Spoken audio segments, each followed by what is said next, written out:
gonna smell like a fucking hot dog. A hot dog and a bologna sandwich.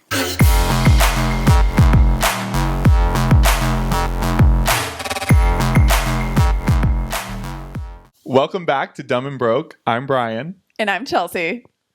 And today we have a new guest with us. Hey, Eddie. Hey, nice to see you. Nice to see you. Eddie is someone that we've wanted to have on ever since we decided that we were going to have guests. And we've teased this idea with you. I wasn't really sure if you were actually interested, but you're here. It's all happening. You've been an active participant from the beginning. Dreams really do come true. It's my make-a-wish. And this isn't like... This is my make-a-wish. And like, this is... You kind of do this. Like, you do this on your Instagram by yourself. Like, you kind of do have your own podcast unofficially. I have a huge respect for what you all do because this takes work. You got to be consistent. You got to have the whole setup. You got to do a little bit of pre-work. And I feel like people say, oh, you should have... They say to everybody who's like, got a crazy personality, you should have a podcast. You should have a podcast. My whole thing is it's too much work. I did that. I'm a little bit older than everybody here. I did this. And I feel like pre-podcast days, I'm like, it's your time. It's your time. And I get to come as a guest. So thank you for having me.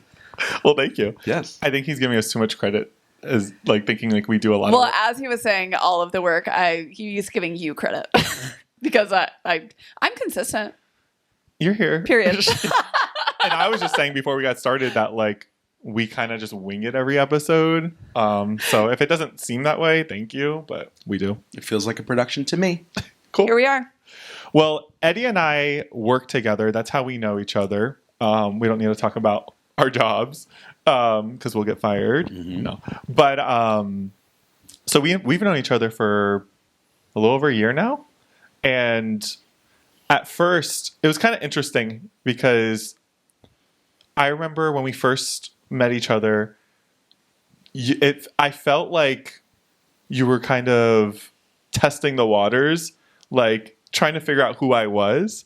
And I mean, I'll let you tell me like your first impressions. Well, I was asking about, because I had made Ina Garten's stuffing recipe for our colleague Friendsgiving, work giving. Yeah. And I was asking Brian like about Ina Garten, nothing. Real Housewives, nothing. Fill in the blank, First Wives Club, nothing. And I'm like, to our other colleague, I'm like, I don't think he's gay. He's not gay. And then she's like, he might not be. I'm like, well, he might not be out.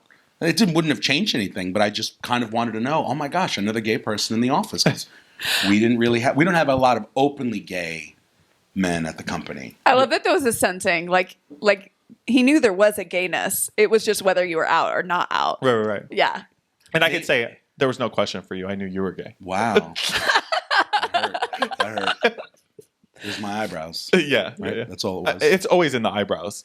Yeah. We always have nice eyebrows, us gay people.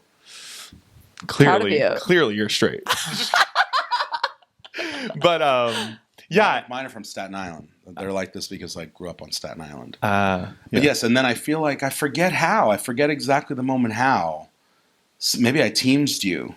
No, you invited me to, you do these happy hours with your friends, and I think you had invited me, and the first few I like kind of rejected, if I'm being completely honest with you, and I think I've said this to you before. I thought you were like, this is before I knew you were even in a relationship. I thought you were like hitting on me. You? Oh shit! Yeah. It's all coming out today. I didn't know that. This is the first time he's telling me that. Not that you said anything like Bombs inappropriate. have been dropped. Not that you said anything inappropriate. I've said this. Thought I was. I've said this to everyone on the podcast to you before. I don't have a lot of gay friends, and you're like one of my only gay friends in New York. So a gay man giving me attention, of course he wants me. Like that's the only way I could take it. But then I was like, I think I was talking to my friends. I was like, people told me, he's like, maybe he just wants to be your friend. I was like, oh, that could be it. So then I went and I had a really good time and realized, then I learned more about you. You're in a relationship, a long-term relationship. We can talk a little bit more about that. And our scream commonality. You had gotten your tattoo. Yes. That brought I think before right? You had gotten your tattoo. You'd have to figure out when you started, and then you got your Halloween tattoo. Yeah, this was like in the office discussion. Yeah. I forgot. It was like that first month. I think I had mentioned to everyone, like, I got a tattoo, and it was my Scream tattoo. And then you were like, no way, I have one too.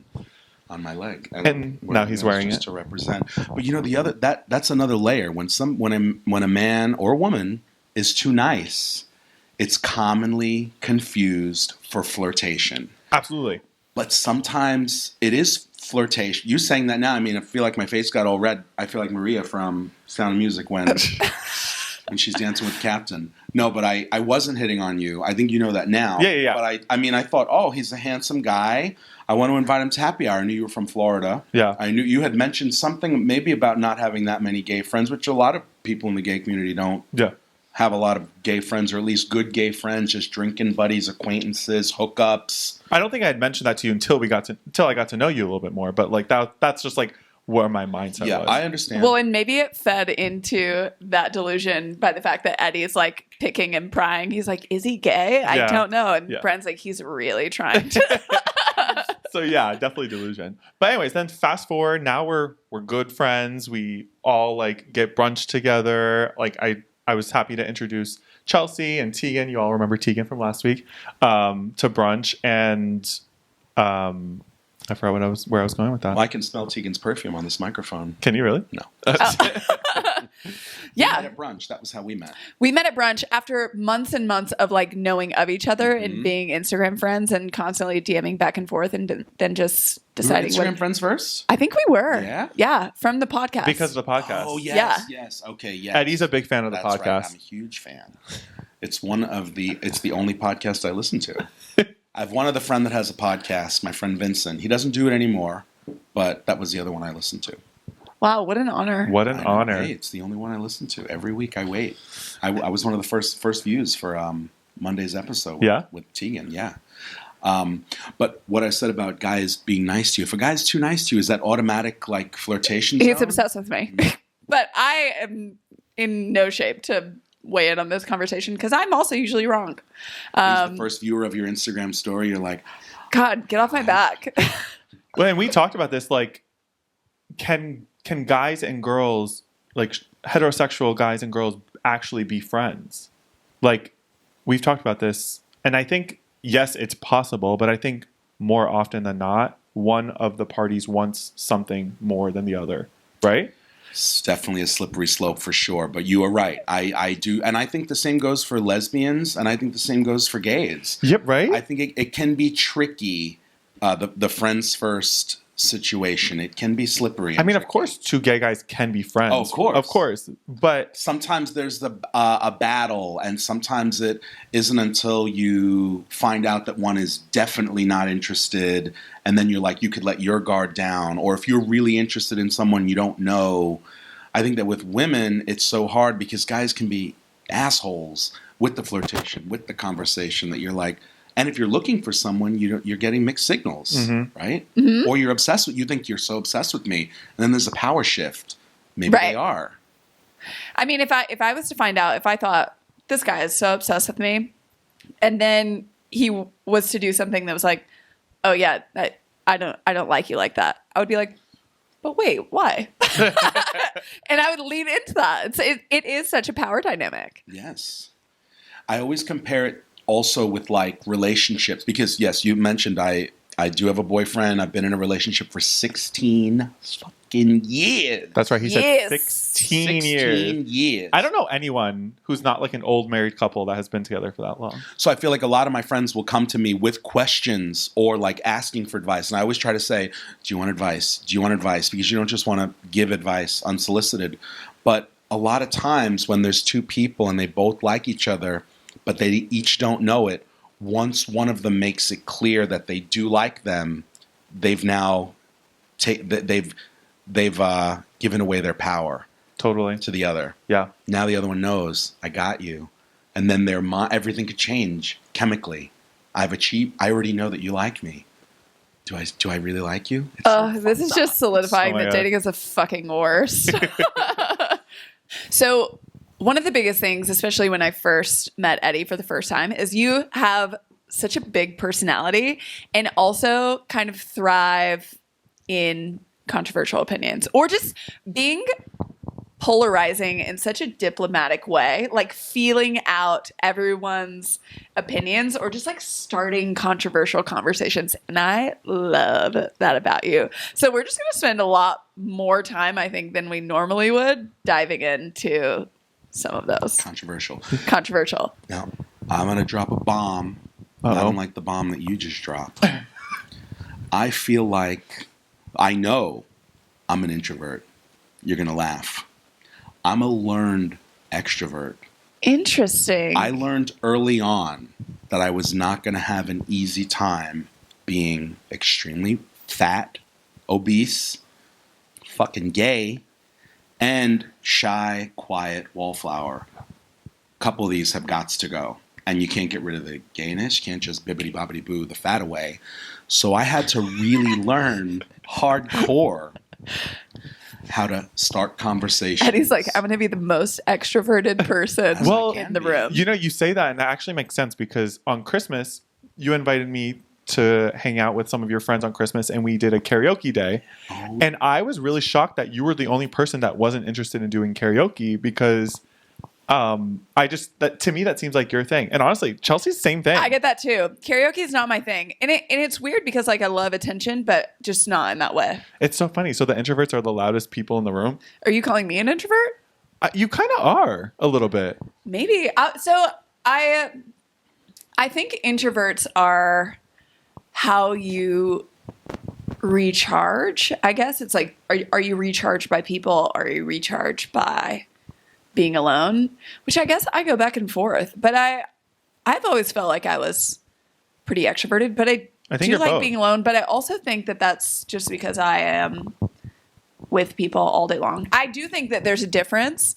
Even for extroverts, if all of your conversations are like small talk, then that's still draining regardless. Like I think I feel energized by like good conversation, but I would rather be in a room with good conversation than be by myself, I think.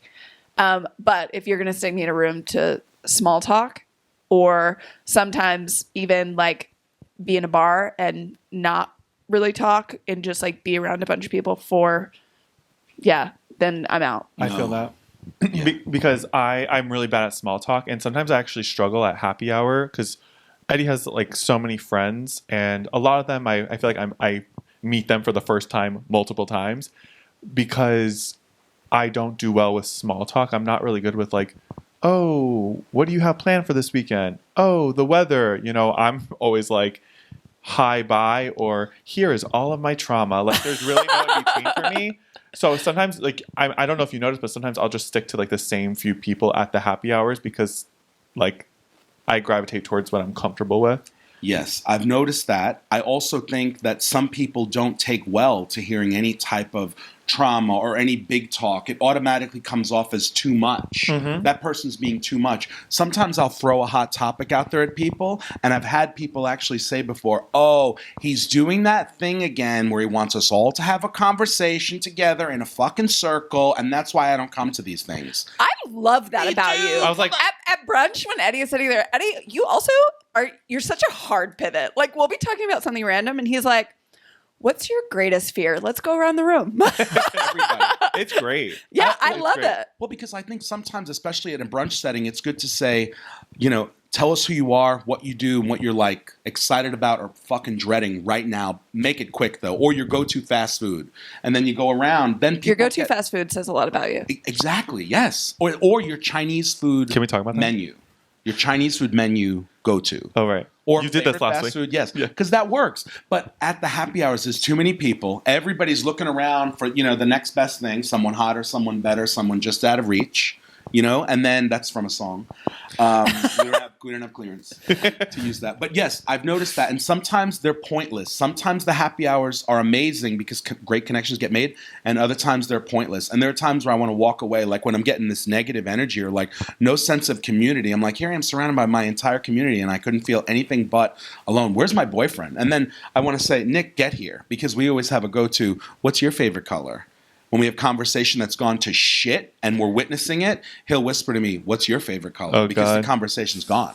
Oh my gosh, that's such a good pointed move. Yeah. And your boyfriend is one of my go-to people. Like he's like a comfort person for me when I'm there. I'm like, oh my God, thank God Nick is here because like I can't. Hopefully, a lot of them don't listen to this. The ones that I know are like, I like them. Like, Listen, you know, everybody's got a great quality about them, but sometimes everybody's there at happy hour for a different reason. Yeah, Right. sometimes it's the setting too. Like being in a bar is not always the place to have like a really get to know you conversation. Yeah. It's too loud. We're drinking. There's music playing. There's constantly people walking in. Every time you turn around, you're meeting somebody new.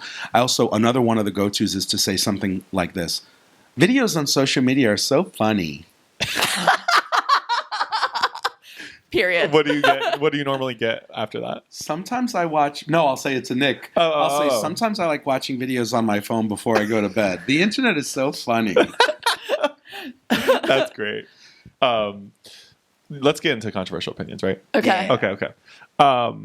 Do you want to? Do you have multiple? Yeah, I do. I have a few. Do you want to kick it off? Yeah, I can throw one at you. Okay, please. All right. Please do. This, We have no clue what's about to hit us.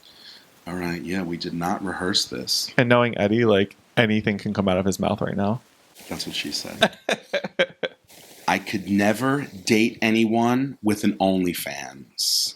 Oh, this is Ooh. interesting. And you notice you can't just look people up on OnlyFans. Did you know this? You can't? But You also, need What to do you mean? have their link. You can't just look up like Eddie going OnlyFans. It won't come up because I think if you have a professional job or when you click on these guys' links, it'll say you finally found me because it's not searchable.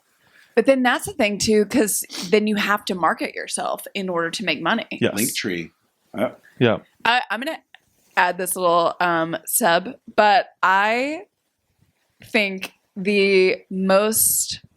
not the most humiliating. I don't think the reason why I would not do an OnlyFans is a moral thing. I think if you told me, Chelsea, if you started an OnlyFans, you're going to make $1 million. Like some of these girls that you hear, if you start an OnlyFans, guaranteed you're going to make $1 million. I'd do it. I think I would too. 100%. The risk, it's high risk, high reward. The risk comes in if I start an OnlyFans and I don't make any money, then You have I have that reputation. stigma and I have no money. So that's the biggest fear that would keep me from ever doing it. Then Fair. you're double fucked and not in a good way. Not in a good way. I'm with you, but I'm with you. So, but would you date someone with an OnlyFans? It's different because like mine would be a straight man with an OnlyFans, and that would give me the ick. I don't think I would either. I mean, yeah. What if they were doing just solo content? Like they weren't having sex with other people. Still, yeah. Ew, what are you doing? Yeah, just masturbating doing? for the. If it was like a scenario where they're just like working out with their shirt off or something and women are paying money to see it, then yeah, sure, I don't care about that. I don't think. Ew, I'd rather you be masturbating than that. Really? Oh, yeah. I can't even take a shirtless pic on Instagram. So, like, you selling it is Or 10 times worse.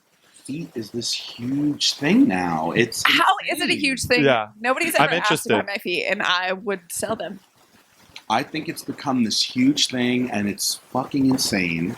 But I also think that, to your point, when when you know that someone has seen your significant other's orgasm face, there's something a little slippery and tricky. It's tough. Which is so unfortunate because if somebody ever told me that they were doing an OnlyFans, I would be like, hell yeah, get your bag, do your thing, zero judgment. Sex positive. But at the same time, if I was choosing someone to date, that would be Same. kind of a flag. I have a couple friends that do OnlyFans or have done OnlyFans. But I wouldn't date them, but I still respect them and they're my friends. They're some close friends, actually. Their names are... No. But- You can find them yeah, at... yeah. The link will be I don't have a in link the either comment because, section below. like you said, yeah, to support them. I don't have their link because they didn't share it with me. And like, I've actually never gone on OnlyFans.com. I didn't know like you could search people. I've never looked at anyone's OnlyFans. Instagram now. It's in their Instagram bio. By the way, I feel like Bob Barker. Like I feel like I'm holding this like Bob Barker hosting The Price is Right. Come on down. This is one that I want to talk about because I feel very passionate about this. And it is something we have talked about many times on this podcast. But it is none other than Taylor Swift. Because I feel like she's getting this new level of hate. And it's all started when she won her 4th album of the year at the Grammys. A lot of people are discrediting her. But the thing I'm hearing the most is I just don't get the obsession of Taylor Swift. She's not that good. And I'm seeing so many videos that are...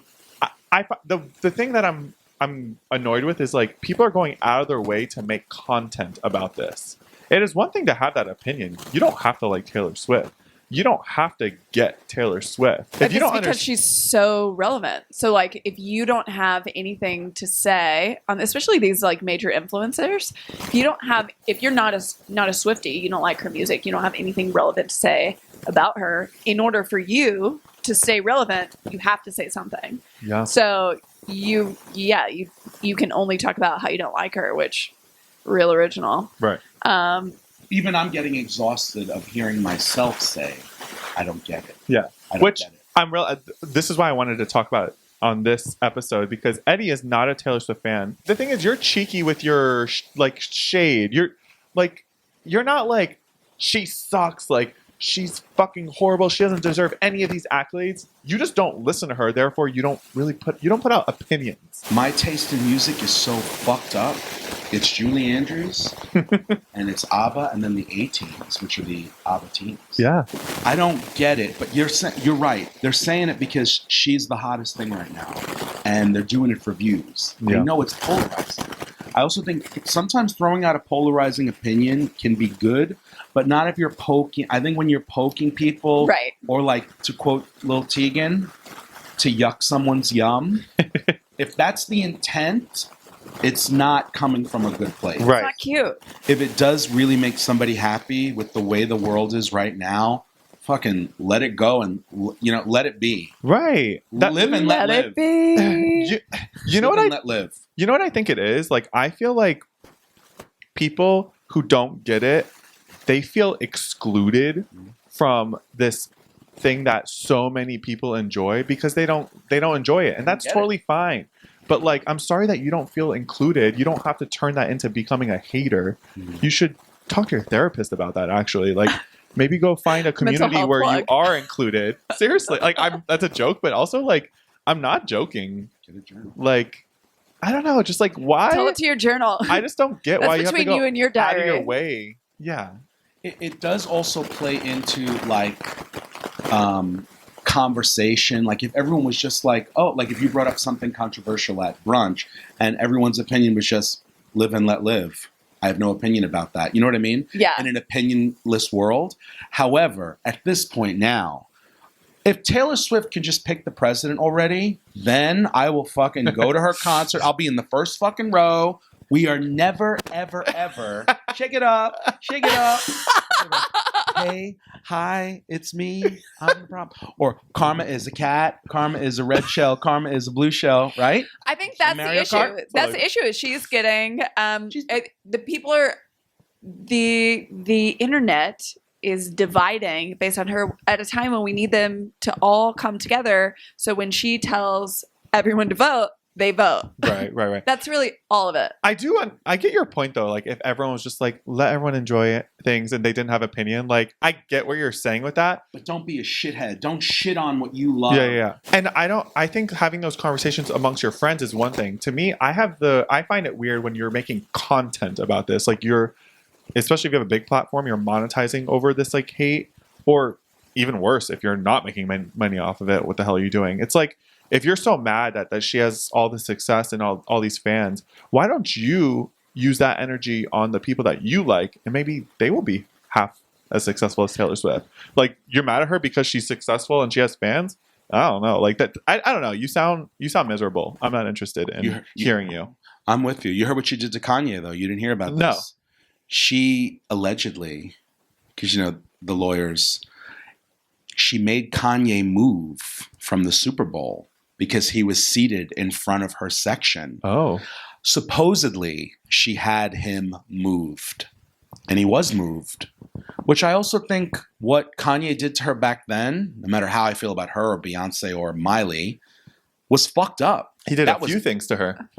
That big thing, though, taking the microphone. Oh, yeah. And then that was the beginning. That was the beginning. And what Jay-Z did to her at this one, like saying she didn't deserve did she win album of the year? Yeah, but his speech was before she won album of the year. Oh, I see. That wasn't like a direct. It still just felt shitty. Some of you don't even belong in the category. Everyone that's in the category. That was a bold comment. Yeah. I don't think that was a direct hit at Taylor Swift though. It could have been. It could have been a subliminal. I took it that way as a non-Swiftie. Yeah. I didn't think I'd have this in common with Jay-Z. I'm sorry, but when I drink, I tend to tell the truth. Sorry. I love that. I love so that. good. I was so dying. Good. I guess I didn't when I was listening to that speech, which was before the album of the year was revealed. I was living for that speech. Yeah. But I guess maybe as a delusional Swiftie, I was like, there's no possible way that he would be talking about Taylor Swift because she so deservingly belongs in those categories. Well, and I don't think he mentioned it in that way either, because I feel like Beyonce and Taylor Swift have like an alliance. Yes. Baby Blue. The fans don't know it though. People always put Beyonce or Taylor Swift as if they do the same thing. Baby Blue was confused. She just kept going like this. Baby Blue. Baby Blue. She just kept going like that. Do you remember? If you look it back, she just kept going like this with her hair. No, I can picture her doing it though. She got that from Beyonce. Like she's not really knowing what's going on, like being somewhere and not knowing. She's just somewhat elusive. Yeah, kind of like Beyonce. Beyonce never says a lot. She doesn't know what's going on. She's young, right? She's still like 11, 12. Yeah, right. Nick said she was. Nick was like, "There you are, bullying a 10-year-old," and he doesn't like that I call her Baby Blue. That's cute. But I have to say it quick though. Baby Blue. Her name is Blue. Her name is Blue Ivy. Baby Blue Ivy. Yeah. I confused her with like the Kardashians kids. Like I'm like, which one is which? I don't know any of the Kardashians because kids. the names. Oh, I guess North. Yeah, because all the names are like just like random words that I'm like, okay, like I don't know. Compass, Rose, North, Song, Blue, Baby Blue, Apple, right? No. Romeo, Juliet. You got a couple of them. I think whether Apple you is knew it or not. Who's Apple? Gwyneth Apple. Paltrow. Yeah. Dude, Apple. Started on that fucking maniac. Yeah. Oh, that's a controversial opinion right there. Like, can we just go back to naming our kids Susan? I miss Susan. Dolores. Right. Bring back a Dolores. Yes. Right. Won't be me.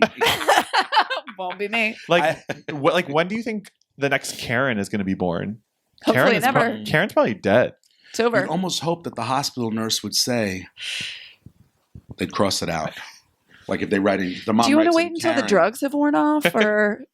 I have an aunt Karen, and she just learned within the last couple of years what a Karen is because she has young grandchildren. Like that's really unfortunate for the Karens in the world. Yeah. Is she a Karen though? If she's not, she got nothing to worry about. You don't have to out her here. No. She's not. No, she's not. All right. So then, but it does suck for a name. Could you imagine your name getting so fucked up like that? Yeah. That'd be tough. All right. So this next controversial opinion that I have, getting married is one of the biggest mistakes you can make in your entire fucking life. Why'd you look at me when you said that? It's just to a room full of people. None of us are married. Yeah. Ooh. Let me preface it with this. I know that I just dropped that bomb out there. I got some friends that are getting married, and I just want to say I'm sorry. For what? Look deadpan into the camera. I'm sorry. I'm sorry for saying that. But that's truly based on my experience, my lived experience with what I've seen and being in a 16-year relationship. We couldn't get married at the beginning. If you go back to gay marriage, we couldn't get married. And I think that was a blessing in disguise because you learned how to be with someone without the pressure of getting married, because you couldn't. You might have wanted to, your families might have been supportive, but you couldn't. And so now that we can and we will not get married, I think it's one of the biggest mistakes that people can make. And don't even get me started when you add in fucking children. One of our other controversial opinions, which we can tie them both in, is that having children ruins relationships. Yahtzee. Yeah. Yeah. That's funny. Someone submitted that, right? Someone submitted Did you that submit anonymously. I feel that way, but what Today. It was submitted today. I don't think I did. No, Okay. Oh. Wow. So you're connected with someone else. maybe I might have. You? Did you? I don't know. Oh. No, I don't know. Okay.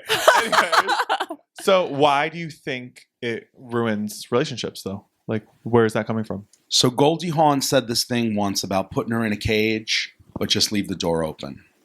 And she never married Kurt Russell. Although now I think that or Joy Behar is in an extremely long relationship. She never married her husband Steve until finally she fucking had to, because something happened and she had to. If my taxes are going to go way up, but as a byproduct I'm going to lose my best friend, I just feel like it does something to your relationship. It's this invisible sheath that kind of goes over you, because the number one thing that people are thinking about when they're walking down the aisle is, I'm making a fucking mistake. Oh my God. I haven't had enough sex. I haven't traveled enough yet. Or you travel with this person after you've been married and you realize, I'm fucked. Or the way that they are at home. Or just so many things that end up getting you in this bad place that all could have been avoided, because now there's the pressure of, I've got to get if I want to get out of this, I have to get a divorce. It's a whole thing. It's a whole thing. Yeah. You've given away your power.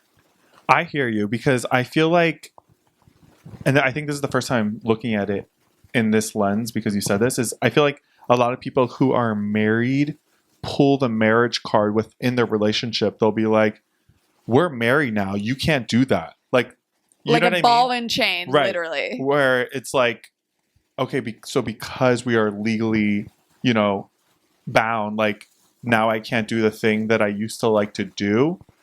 Like, but if we weren't married, I could. Like, so I get that. But I feel like I could also see myself totally using that same exact line on my husband. I mean, like, we are married now. You can't do that. So, like, It's controversial. it is controversial. I think it's a bold one too, because I think there are obviously beautiful marriages out there. Like, some people. Can you name one? No, I'm like kidding. Like my partner's parents, from what I know, they have a beautiful marriage. They've been together for so long. My grandparents did, as far as I knew, That's pre-Instagram, pre-TikTok. Which I believe that. True. I believe that. True. That's I always love a man with no social media. Oh, yes. game changer. That's actually Yeah. probably the culprit. Now enter Instagram, enter queer baiting, enter TikTok, Grinder. Grindr, OnlyFans, Tinder, Hinge, Grouper, Coffee Meets Bagel, Uber Eats. Cigarette Meets Bodega, Venmo, Yep. Cash App. I like that. Cigarette Meets Bodega. Is that your next idea for a dating app? I think we got Trademark We it. got to give it legs.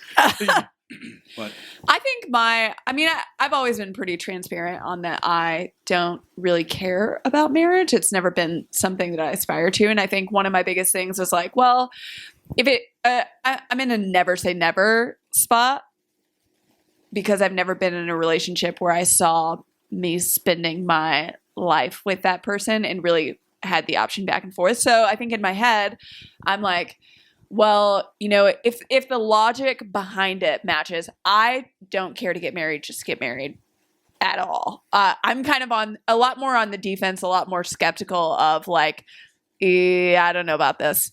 But now that I've been thinking about it, like, what would constitute a logical reason for getting married?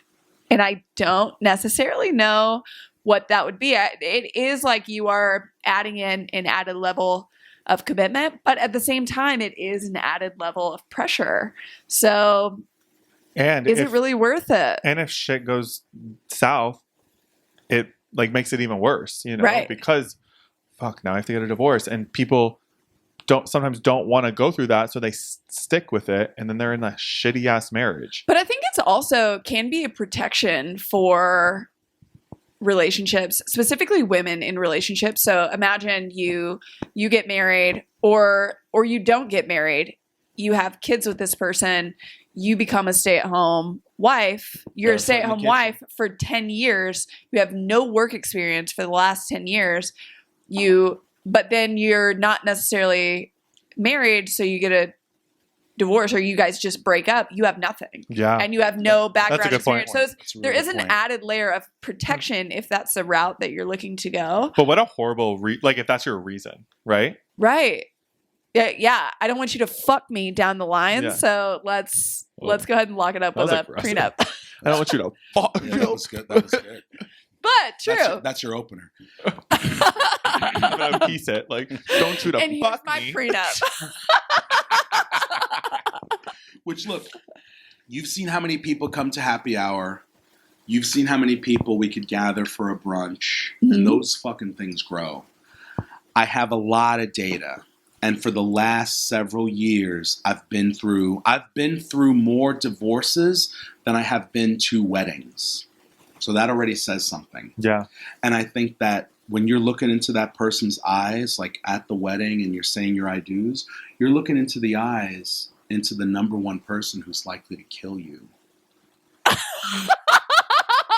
As he's with the scream shirt, it just like adds to it. With the knife. Sometimes You're True. not wrong. Sometimes I want to hold Statistics. that knife on the plane. I want to go to my seat holding the knife. Like when I'm walking, this is one of my airplane shirts. Statistically, yes, you watch Lover, Stalker, Killer? It's true. Did you It- watch it on Netflix? no, but I saw the trailer for it. Oh, God, I just You I'm heard gonna of this? watch that when I get home, I guess. You have to. Oh my God. But that's such a good point too. This is the person that's most likely to kill you. Okay, let me walk down the aisle with them. No, but the point is I can't get into the bisexuality, the homosexuality, suspicions, the cheating, the no sex, the money problems, the gambling, the drugs. Everything is so crazy. The person who reclines on the airplane the second they land, you didn't learn this about this person you married until you take your next trip and then you realize you're fucked. They clap when the plane lands. Okay. Yes. Don't yuck somebody's yum. We talked about the clapping. I We did. talked about that. I That's talked right, about the that's clapping. right. It's fine. It's He fine. land- I he also landed- recline. but This you is know what you didn't I'm say? sorry to say. It's okay. You know what you didn't say though? You know what And you he's like, I didn't will never marry her. say? I'm just taking a mental note. No, you know what you didn't say though? What? We survived. A lot of times when they land and we've survived, I'm like, you know what? I do want to fucking kiss everybody next to me because we made it. We're flying on a metal machine through the sky. We landed. Brian I wanna go- resonates with this. I have such an unrealistic optimism. Like, I expect to survive. No, I actually expect to come out on the other end of this flight. Fly Spirit. And I expect to get home on time. I do not understand how airplanes work. I also am not interested. If you guys know, don't you tell can- me you because I'm can- not interested. You can Google that before takeoff, and that's probably what you shouldn't do. No. I'm not doing that. But I just don't get it. And like the only time I truly think about that is when I'm on the plane. I'm like, maybe I should have thought about this sooner. That's when I Google it. Yeah. How does a plane fly? Oh my I God. do it on my laptop so everybody in my row can see. One time I was flying with Chelsea and Tegan, and they start talking about like airplane crashes, and I literally was like, "Guys, we are not talking about." Do you remember? Yeah, and then he sets his hand on my knee, and my knee is wet from just because there was the. turbulence. It was during turbulence, and they decided they want to start talking about airplane crashes. I was like, "Guys, It was we- in a very like JK LOL. It's like, we're Brian not just talking about wasn't this taking right it in that way. I'm with you though, because my brain goes there. My brain goes right to 9/11. and If all you that don't shit. know how to take a joke, I just won't say those jokes to you. which Kardashian?" I don't know. That was good. All right, we have one more controversial opinion. This one was submitted anonymously, and it says, "Sexuality is a construct." I think that kind of goes on the same. I don't know if we've talked about this before, We might but have. it was like everyone is fluid. No one is 100% straight, and no one is 100% gay. Yeah, I think you can lean like way closer to one. or Right? the other. Obviously, everyone has a preference, Hashtag but Kinsey scale. Most people, when asked in detail, fall close to the middle, if not more toward the one that you identify with. Phew. Bless you. Thanks. Wait, the Kinsey scale isn't like a sexuality thing, though, is it? It is. Oh, it is. It's a Kinsey scale. Oh, okay. There's a movie. I think the movie was called Kinsey, and Laura Linney was in the movie. So Oh. it's like straight. Okay. Straight gay. I like that. Straight has to be on this side. Once you cross over the threshold, Gay. gay. Oh my god. Are you a gold star straight? Have you ever been with a woman? I've never been with a woman. Never dabbled. Never. Never. I will So you're a say. gold star straight. I will tell you one thing. When I first moved here, which I don't think I've ever said this on the podcast, when I first moved here, because I'm from BFE, Texas, very conservative, lived in Nashville, Tennessee, still somewhat conservative. What's BFE? Bumfuck Egypt. Oh, wow. Yeah, which is probably like the small town phrase. But No, I know that one. Okay. I like it.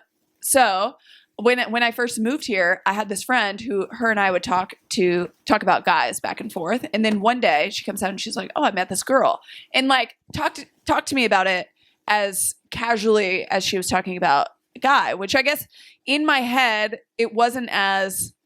that just wasn't as normal. Like I've known gay people and I've known straight people, but never to just be so fluid that it was just so casual. And so that had me thinking that I was like, you know what, maybe I have thought about this before, just because I think that I have masculine traits. So I'm like, am I, what if am I like hiding behind this, like, I just want a really masculine man kind of thing? And so I looked on Hinge and I opened it up and I looked at women and reset my preferences. And I went through and I was just like, unfortunately, it's not for me. Unfortunately, I do love the D. So Same. yeah, so I gave it the option, and I feel like I'm proud of myself for that, to be like, okay, really look deep. Where do I sit on the spectrum? And unfortunately, I guess gold star straight. You're a gold star straight, as the kids say. And they give you the snaps. They give you the snaps. That's very good of you to at least have tried. I do have a friend. She said the exact same thing as you. She wishes to everything that she was a lesbian, but she just loves the dick too much. And she wants the patriarchy to burn to hell, but she just loves dick too much. That's my I think for me, I want somebody that is more masculine than me. I want to be the feminine person in the relationship. So it just doesn't make sense for me to move from men to women to find a woman that is more masculine than me. That's just not what I want. You got to get a lesbian, not les. You got to get a lesbian on here soon. Do we know any lesbians? That you know of, hasn't already been. But you were going to say. Tegan. Just kidding. No, I was going to say, I'm a gold star gay. I have never been with a woman. I've made out with some women. Maybe one at this table. That was for scientific purposes. That was for scientific. Yeah, that was not for... There was no enjoyment there. Not on my... Yeah, I don't know if you enjoyed it. One day you'll fall in love with me. Coming out. Today's just a day of bombs. But I'm trying to like get to where you were just at. Like, I don't think I see myself ever even exploring that. But to that same point, I do think it is it is fluid. And I think also I hate that it's not talked about a lot, because I still find that there are so many people who are like very, very obviously one way, and they don't present that to the world, 100%. I find that like strange, especially in this day and age, like especially in like this type of city. It's like no one do people care? Maybe like in BFE, like where you are, but like in these metropolitan cities, like, do people care? You know what it is? What you're saying too. It's like, I liken it to, if I see a husband and wife, if the husband is hiding an affair, a drug habit, a gambling problem, or a sexuality secret, it's all the fucking same. Yeah. You're hiding something from your partner. You're hiding something from me. So I see it all the time. Yeah. So that's why I said my data is long. Yes. And I'm half Puerto Rican. So that just adds a whole other... I don't know where I was going with that. She's like... I was like, where are you going with that? What is with the Puerto Ricans? But I'm not a gold star gay. I've been with women, and I've been with trans. I've been with women transitioning to men. So that means vagina downtown Julie Brown, no breasts every time. Breasts were removed. So they were post-op breasts, but downtown Julie Brown, which sometimes they don't tell you until you find out for yourself. Surprise. Guess what? Uh-oh. And then, I mean, what do? We can't even get into it. It's a whole other... But I've been with several trans men because they're transitioning from female to male. Right. I've never been with a man transitioning to a woman. A trans woman. I have nothing against it, but I've never been with a trans woman. Right. The point is, the other layer is TikTok, Instagram, OnlyFans, queer baiting. I can't open up my Instagram without seeing all these straight guys pretending to be gay. Or all these, like Squirrel Dad. You guys know Squirrel Dad? The guy that rescued that squirrel from back in the day? No. Don't tag him in the comments. Okay. Everybody was writing, you need an OnlyFans. He has an OnlyFans now. Oh my God. He was like America's hero. He turned into the superstar. Now he's got an OnlyFans and we see everything. And he's catering to the gays. He's not gay, though? Kinsey scale. See? Where does he land? See, I feel like that is when you're catering to the gays, to the queer community, then there's got to be some sort of interest, I feel. My whole thing is like, I think authenticity like is key. Like, and I think it's very obvious when people aren't being authentic, and I don't understand. Which that's cringe. That's the cringiest part of it. It's like, I see it all the time on TikTok. Like these guys like basically dressing as like the guys that I see at like the gay clubs, you know, with all the rings and all like the crop tops. And like, don't get me wrong, like I'm not saying a straight man can't wear that, but I'm with you. It goes with the behavior and all of the other characteristics and who you surround yourself with. It's just like, I don't know. I guess we don't have to necessarily talk about, like, I don't think people need to announce their sexuality. It's really no one's business. I want it announced. Right? Okay. As soon as you walk through the door, my name is Chelsea and I'm a gold star straight. I need your pronouns and your sexuality, and if you've had any curious thoughts. But you're so right. We don't need to put people in boxes, but it's human nature to know what we're dealing with. Yes. Are you a gambler? Are you a serial cheater? Are you a drug addict? Are you curious about something else? And life is too short to stay inside of a closet. But I think that's also when people put themselves so far into one box and feel so firm about that. That's when you need to be concerned. That's right. Like what I just did. But you were like, no, I don't think. Yeah, I don't find women think. beautiful. Yeah. I will make out with You a weren't woman. like, absolutely not. I would never be with a woman. Yeah, I am so gay. XYZ. But you're in the minority. We're in the minority as identifying as gay men. It's this whole other massive group of people that are like maybe not 100% where they're saying they are. To your point, when you're so hardcore, it's always those people that are at the truck stops, that are downloading the apps. True. I can't even tell you how many of my legit cisgender, heterosexual on the Kinsey scale male friends want their wives to peg them, and their wives won't peg them. Oh yeah. I hear this too. I know a lot of straight women that are trying to peg their significant others. Just let him get pegged. He'll be happier in the end. You'll feel powerful, and then you can go to fucking sleep. Talk about it the next day. Would you ever peg your boyfriend? No. Never. I would have genuine what about concerns. a little tickle? I'd give it a little tickle, but But he wants you to do it. He wants you to do it. If he says, "Will you do this to me?" Have you ever eat a guy out? Did we talk about this? We have talked about this. We're talking about eating ass. I've never done that. One. Same. Yeah. I know. I feel like that's now I'm controversial. exposing myself. But everything just took a crazy turn. Yeah, we gotta wrap it up, guys. We gotta wrap it up. I don't know, because I think that would be alarming to me. That would be alarming to me. But he wants you to do it. But do you want me to do it because you'd rather get it from somewhere else? But you're with me, so you don't want to cheat. Maybe you want me to do it because you have morals, but you're also secretly. I would read into it. I would read into it. He saw it on TikTok. They're all talking about it. He saw it on TikTok. I need a man that's not on social media. I just don't trust men's hygiene, to be honest. So that's where I stand on that. All right. So I'm just going to let you know right now. Yeah. If you go in downtown and you start to realize that if you're with a woman and you're going downtown, you start to feel like you're at a fish fry, it's time to bail. That's number one. If you're going down on a guy, whether he's straight, bi-curious, gay or trans, on the scale, on the Kinsey scale, you got to bail. You have to abort mission, and you got to say, "We'll do this next time." That's all you got to say. We'll do it next time. Like, comment, subscribe. Thank you. And see you on the next one. Bye.